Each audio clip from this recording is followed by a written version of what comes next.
Howdy folks, and welcome to Hawkmer Outdoors. And on this episode, I'm going after some squirrels with an antique 16 gauge shotgun. So y'all stay tuned.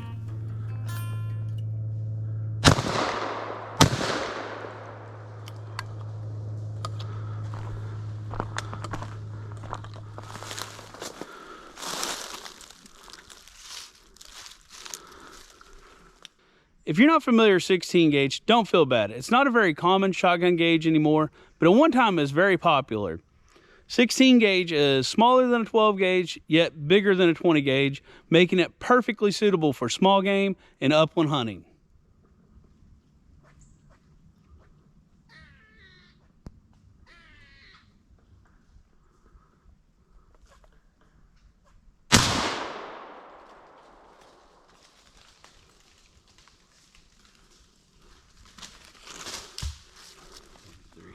All right, here we go, guys. First two squirrels of the day.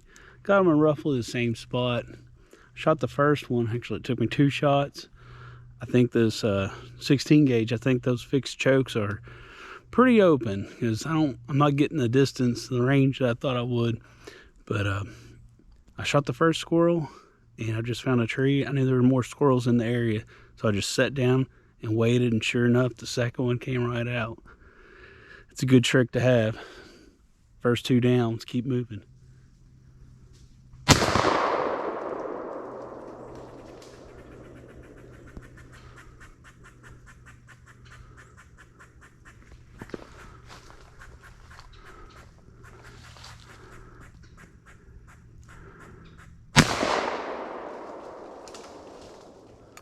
I just got my third and4 squirrel of the day. The third squirrel, he jumped out in the trail right in front of me. A nice, clear, easy shot. And as soon as I did that, the fourth squirrel, he started making all kinds of commotion to my side, started flopping his tail around, gave himself away immediately. So I wheeled around and shot him too. Got him right here. That leaves one more squirrel for the day, and I'm confident this hillside is going to produce another one. I've been seeing all kinds of squirrels and hearing them, so I'm ready to get back in it. A little bit about the shotgun I'm using today. It's the Ranger 101.6 chambered in 16 gauge. Now, from what I can tell, this is most likely a Stevens gun, rebranded Ranger and sold at Sears and Roebuck sometime in the 1940s. I bought this gun last year at a gun show, and I knew I just had to have it. An old rustic 16 gauge, it was just calling my name, and I knew I had to get it out to the squirrel woods. So it's been sitting in the gun cabinet all this time, just waiting for a day like today. And as old as this gun is, it's still putting in lots of good work today in the squirrel woods.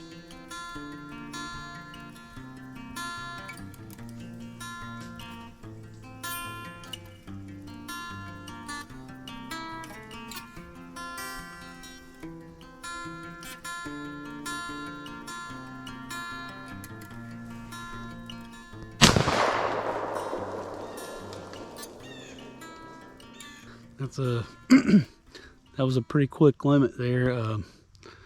My hunt really changed quickly. It was a slow day. I'd missed a couple times, and the squirrels were far away. The woods was thick. I just kept walking. I kept walking until I found a place that the squirrels were feeding heavily. And I mean, I saw tons and tons of squirrels here. I could probably sit here all day and shoot squirrels. But I got my 5. That's the limit here in Indiana. Number 5, he looked like he was really close. That's because he was really close. And ooh, I don't know if I can show that on YouTube or not. Probably not. Squirrels typically have a head attached to their body. This one doesn't anymore. It was a pretty close in shot. I'd say about 4 yards or so. And the 16 gauge just put a wallop on this poor guy. No, probably can't show that on YouTube. I'll put a leaf over the section that used to be his head there. Make it YouTube compliant. He came out on a limb and He gave me a shot at his head. I took it. The benefit is all that meat, that's still good to go. I didn't waste any meat on this squirrel. It's good. I finally made it back to the truck. I can't seem to get enough of the squirrel hunting action, especially with classic and vintage gear like I use today. If you like this kind of content, go ahead and like and subscribe. We'd really appreciate it. And we'll catch you next time on Hawkmare Outdoors.